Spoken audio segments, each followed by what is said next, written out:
नरेंद्र मोदी अक्सर कहते हैं कि उनकी सबसे बड़ी ताकत देश के लोग हैं, देशवासियों का भरोसा है। ये भरोसा आखिर कायम कैसे हुआ?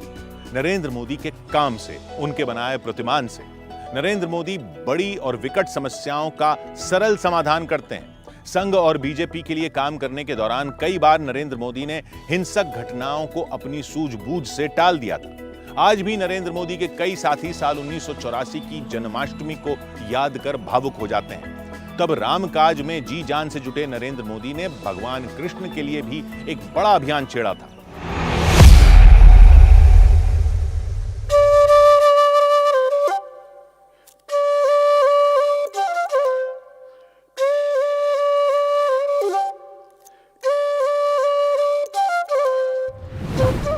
साल 1984, प्रांतिज कस्बा साबरकांठा, गुजरात। उन दिनों प्रांतिज में सांप्रदायिक तनाव चरम पर था। अल्पसंख्यक हिंदू परिवार पलायन करने पर मजबूर थे। इसी बीच जन्माष्टमी का दिन करीब आ गया। हिंदू जनमानस शोभा यात्रा निकालकर जन्माष्टमी धूमधाम से मनाना चाहता था, लेकिन हिंसा का भय था।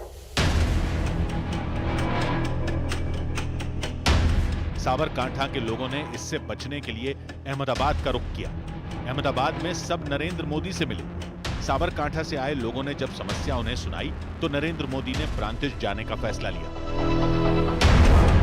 प्रांतिज के दौरे पर नरेंद्र मोदी ने दो प्रमुख इलाकों बड़ी भागोल और नानी भागोल में बैठकें बुलाई। सभाओं में आरएसएस कार्यकर्ताओं के साथ सभी समुदायों के प्रतिनिधियों को शामिल किया।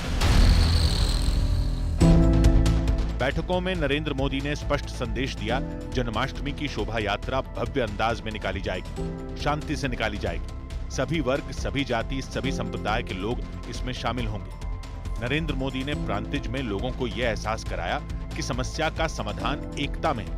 नरेंद्र मोदी की बातें लोगों के दिलों में घर कर गईं। प्रांतिज की शोभा यात्रा की तस्वीरें गवाही देती हैं नरेंद्र मोदी ने कैसे सबके मन का मैल मिटा दिया। ट्रैक्टर, बैलगाड़ियों को सजाकर निकाली गई वो शोभा यात्रा बड़ी भव्य थी। चुनौतियों से निपटने और समस्याओं के हल तलाशने के हुनर ने नरेंद्र मोदी को राम मंदिर आंदोलन में बड़ी भूमिका दिलाई थी। गुजरात में राम मंदिर के लिए निकाली जाने वाली तमाम रथ यात्राओं के सारथी नरेंद्र मोदी बनाए गए। नरेंद्र मोदी के राम काज को देखकर लालकृष्ण आडवाणी की पत्नी कमला आडवाणी एक बार दंग रह गई थी। पहली राम जानकी रथ यात्रा विश्व हिंदू परिषद ने गुजरात में निकाली थी। राम जानकी रथ यात्रा को गुजरात के खेड़ा जिले के बालासिनोर के वीरपुर में रोका गया था। नरेंद्र मोदी ने राम जानकी यात्रा की माइक्रो प्लानिंग कर उसे सफल बनाया। इसके बाद जब सोमनाथ से अयोध्या रथ यात्रा शुरू हुई तब नरेंद्र मोदी नवरात्रि का व्रत कर रहे थे। बिना कुछ खाए, सिर्फ जल पीकर मोदी ने रथ यात्रा को कामयाब बनाया। मोदी पर सवार राम काज की धुन देख सब लोग दंग रह जाते थे। नरेंद्र मोदी के प्रयासों को देख लालकृष्ण आडवाणी की पत्नी कमला आडवाणी कई बार भावुक हुई। उन्होंने नरेंद्र मोदी से बार बार आराम करने के लिए कहा। तब मोदी जो जवाब देते थे वो सुनिए। यही गहन प्रतिबद्धता ही मेरी सच्ची पुकार है।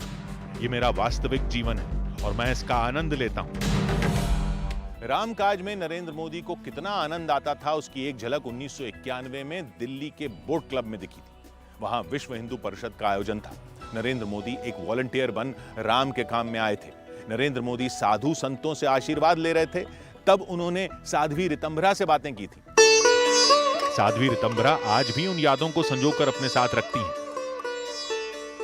जो कभी दुख को दुख नहीं मानता, जो सुख की चाह में धूल नहीं छानता, औरों के लिए जिसको विष पीना भी स्वीकार हो जाता है, वह प्रचारक अभिनंदनीय है, वंदनीय है, पूजनीय है। नरेंद्र मोदी तब एक सामान्य कार्यकर्ता की तरह जमीन पर बैठते थे। भगवान राम से जुड़ी हर चीज सर माथे लगाते थे। राम मंदिर आंदोलन जैसे जैसे परवान चढ़ रहा था, देश की राजनीति पर भगवा रंग चढ़ रहा था। अगर कल्याण राज्य की कल्पना करनी है तो राम राज्य होना चाहिए। पीएम मोदी पर न्यूज 18 की खास सीरीज जारी है। कल रात 10:10 पर देखना ना भूलें।